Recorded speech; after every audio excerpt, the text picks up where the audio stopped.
Tim Buckland, certainly an issue of the day, coming from the union leaders. Tim Buckland, go ahead. Ms. Garcia, given that no Americans have died of Ebola, is the disease a legitimate threat in the United States? Or is the situation exaggerated or being exploited for political gain because we're in an election year?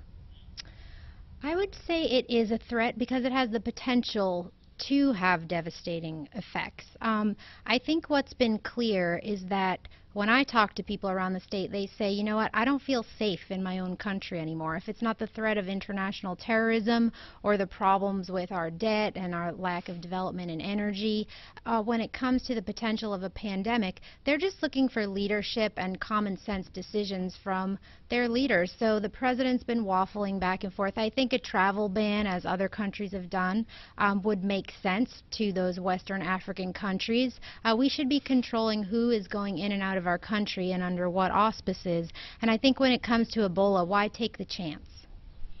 Ms. Custer, the same question for you. Absolutely. We want to reassure people that they're safe here at home. And I think Governor Hassan's initiative today with the protocol on monitoring, I agree on the travel ban. I don't think that we need to be issuing visas for folks coming from the 3 countries in West Africa, Sierra Leone, Guinea, and Liberia.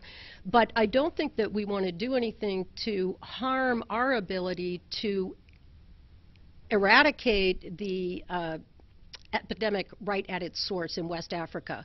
And so that's why I really appreciate the steps that Governor Hassan is taking so that our healthcare workers can go use their expertise and make sure that we eradicate this at its source. Let's follow up on that. You mentioned the steps the governor is taking. Ms. Garcia, we have a couple of New Hampshire folks on the front lines, or will be on the front lines fighting this. Dr. Elizabeth Talbot from Dartmouth. She's going to Liberia in just a couple of weeks to help out there. Brigadier General Peter Corey of the New Hampshire National Guard. He's been there since last month, helping coordinate the military's role. Governor Hassan announced that they will be self-quarantined for 21 days when they arrive home.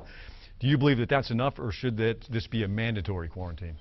I think quarantine is important, but the greater question is, at a time when potentially we're overextending our military, why is it we're sending them there when Ellen Johnson Sirleaf, the president of Liberia's son, who is a doctor, is here in Atlanta, Georgia, as well as the great majority of doctors from Liberia? They say that their time would be better served here. So I wonder, why aren't they stepping up to help in their country? And perhaps we can help send aid, and I appreciate all of those that volunteer their time and expertise to go. But I'm concerned about, 4,000 troops. But yes or no on the mandatory quarantine? I think that would be a good step. Congresswoman Custer, same question for you. I think the quarantine that they've already agreed to will be sufficient, and I appreciate Governor Hassan going the extra step.